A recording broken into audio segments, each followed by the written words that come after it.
Rusi lang ang sakalam. Okay, katropan biyahero, ano ba ang motor mo, branded? Nabibilang ba sa Big Four? Kung branded o nabibilang sa Big Four ang iyong motor, i-long ride na natin yan para masabi mo ang motor mo ay sakalam o talagang matibay. Kasi kung dito lang yan sa Metro Manila o dyan lang sa lugar-lugar nyo, sa mga probinsya lang ninyo, nakakaikot, nakakatakbo ang iyong motor, paano mo masasabing sakalam o matibay ang iyong motor? Atin ang motor ko ay Rusi Adventure X o Rusi ADVX 150. Sabi nga nila, Rusi lang yan, gawang China. Marupok yan, madaling masira. Ikaw ba, ano ba ang motor mo? Branded? Nabibilang sa Big Four? Saan na ba nakarating ang iyong motor? Hanggang saan na ba nakarating yan? Kadalasan sa mga nandalait, wala namang motor. Aray ko! Alam nyo ba, yung Rusi na minamaliit ng karamihan ay maraming beses na ito nag-legit long ride at umakyat ng bundok sa Marilake, sa Sierra Madre, papuntang Baler, Aurora. Bigyan ko kayo ng tip kung paano humataw ang Rusi ADVX 150 o Adventure 150 papuntang Baler, Aurora at pauwi papuntang Metro Manila. Tara at ating panoorin. Okay, let's go. Tropang Viajero! Tropang Viajero! There is no fear of long ride. Travel buddies, simulan sa pool. Kami, morning. Chill. Woo! Alright, mga katrupang biyahero, bago tayo mag-upisa sa mga hindi ka nakasubscribe, subscribe na po, paki-like at paki-share. Paki-pindot na rin ang notification bell. Maraming salamat! Alright, at ang landmark na isa sa matadaanan natin kung pupunta tayo ng Baler, galing tayo ng South o Paranaque City ay ang monumento ni Bonifacio sa syudad na ating sinilangan sa Caloocan City. So matadaanan natin pagkatapos niyan ay ang Pulilan Bypass Road sa Bulacan. Hindi ho namin na-record yan kasi nasa 100 kilometers ang takbo namin dyan. So, hindi paggayabang yung tuloy na yan, kundi sinasamantala lang namin yung luwag ng kalsada dahil kung buong biyahe natin mula sa umpisa hanggang dun sa Baler, puro chill lang ang takbo natin, abay, hahapunin tayo. Unang-una, meron pa tayong dadaanan na mga sightseeing na dapat nating mamalas na yun naman ang layo ng ating mga pagra-ride. Tato, Tropang Viajero! There's no fear of long ride. Travel buddies, simulan sa pool. Kami solid.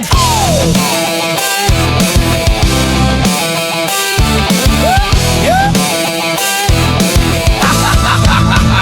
Hawak ang manibela, daan na yamin. Walang takot kahit kano kahaba ng linya. Jojo and Joby, lagi nasa trip. Tropang Viajero, tuloy ang gahe, walang slip. Kahit saan, kahit kailan, Riders Pride, taas ang kamay. Barkadahan, lakas ng loob. Tropang Viajero, di sumusuko. Tropang Viajero, ride or die. There is no fear of long ride. On the road we testify.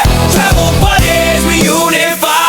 Tropang Viajero, ride or die. There is no fear of long ride. On the road we testify. Travel buddies we unify. Kalsada mahaba, kami nakahanda. Init o ulan, sagad ang ginhawa. Brotherhood and power, dala sa bawat ride. Tropang Viajero, we take it with pride. Jojo in the lead, walang atrasan. Jovi on the beat, ride hanggang dulo man. Tropang Viajero, pangalan ay tatak. Misyon sa daan, walang iwanan, solid at tapat.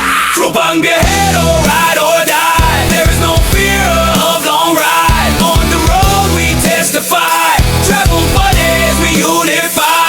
Tropang Viajero, ride or die. There is no fear of long ride. On the road we testify. Travel buddies we unify. Tropang Viajero, yeah. Walang takot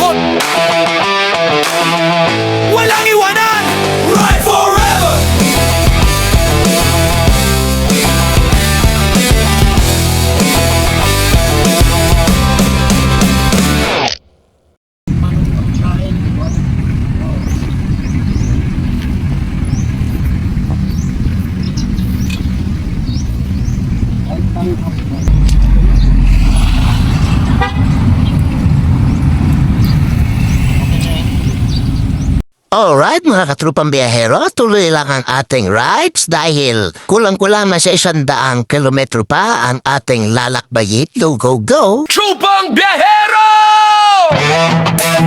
Tropang Biyahero! There is no fear of long ride. Travel buddies, simulat sa pool. Kamis, morning, gin, woo! Alright, mga katrupang biyahero, nandito na tayo sa Diguisit, Baler, Aurora na ang pangalan ng beach na ito ay Cobra Reef. Pagkatapos may pakita natin ang ilang mga lugar na ating dinaanan bago tayo makarating dito ay maayos naman, matiwasay at walang aberya na nangyari sa amin. Kaya nasabi ko, Lucy lang ang alam dahil nakipagsabayan ito sa Click 160. 160 ang sa akin ay 150 lang. Pero ang credit ng lahat, kaya kami nakarating dito ng maayos at walang aberya, ang Diyos ang nag-iingat talaga ng lahat. Dahil kahit anong tibay at galing mo magmaneho, kahit pison pa yan ang iyong dala, pag hindi ka iningatan ng Diyos, hindi ka makakarating dito ng maayos. Kaya salamat sa Diyos at makarating kami ng matiwasay sa lugar na ito. Ang pangalan pala ng beach na ito ay Cobra Reef. Hindi ko alam ba tinawag to na Cobra Reef. Siguro yung may-ari mo ang cobra.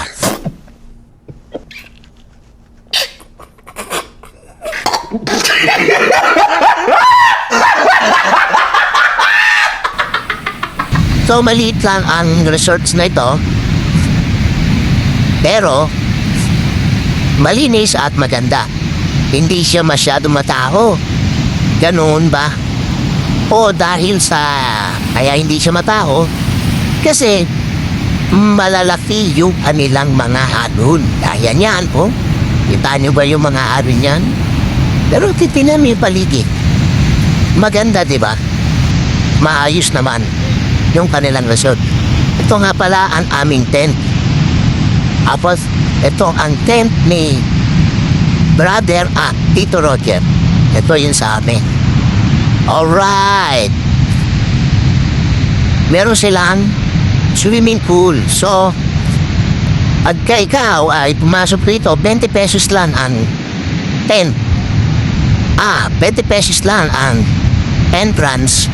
So, pwede mo nang magamit yung swimming pool na yan. So, tingnan naman natin nang malapitan yung alon. Ang lalaki guys, so. So, high tide yan. Kaya pala itong Baler na ito ay sikat bilang isang surfer destination kasi ang lalaki ng alon nila. Pero galing kami rito nung summer, hindi naman ganyan kalalaki yung alon. May araw din na tahimik yan dagat na yan. Kung titignan naman natin yung tubig dagat, ang linaw, di ba, mga katrupang biyahero? Kitang-kita yung mga bato sa ilalim. Ganyan kalinaw ang tubig dagat dito sa Diguisit, Baler, Aurora. Tato, Tropang Biyahero! There's no fear of long ride. Travel buddies, simulat sa pool. Kami solid.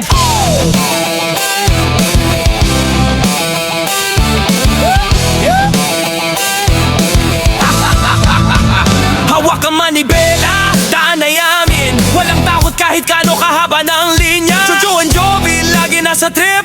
Tropang biyahero, tuloy ang gahe, walang slip. Kahit saan, kahit kailan, Riders Pride, taas ang kamay. Barkadahan, lakas ng loob. Tropang biyahero, di sumusuko. Tropang biyahero. Ay, lagyan na natin ang pampaasim. Pero unahin natin ang sili. Sunod ay ang okra. Akin lang yung sili, okay lang sa akin kasi kinakain ko nga ng hilaw yan. Hindi ko niluluto yan. Alam nyo ba ang ang sili ay vitamin C yan. 7 kalamansi katumbas ng isang sili. Now you know. Wow! Pag naluto na yung okra, siguro mga 2 minutes lang na pakukuluan yan. Susunod natin ito. Tapos ito. Hindi, yung labanos. Sunod pala natin to. 2 minutes lang din pakukuluan yan. Pag kumulo, walang kulo, di ba? Pag kumulo, magbibilang tayo ng 2 minutes. So, 2 minutes lang para half cook. Ito naman. At magbibilang lang din tayo ng 2 minutes mula nung inilagay siya. Hindi dahil lobat na yan, sinabi ko na. Mamaya na, pagkakulo niyan. Bago, pakita na lang natin ang finished product. mamaya-maya. Abangan nyo si Jojo Ore. Okay, mga katrupang biyahero, pauwi na kami pero dito kami dadaan sa kabila sa Aurora, Nueva Ecija, Zigzag Road. Yung dinaanan kasi natin yung papunta Pantabanan Road yun. Kumbaga, gitna. Ang kabila niya ay yung Marilake at ito naman ay yung kabila. Aurora, Nueva Ecija, Zigzag Road pero pare-parehas lang yan na Sierra Madre. Kahit saan, kahit kailan, Riders Pride, taas ang kamay, barkadahan, lakas ng loob, tropang biyahero, di sumusuko, tropang biyahero.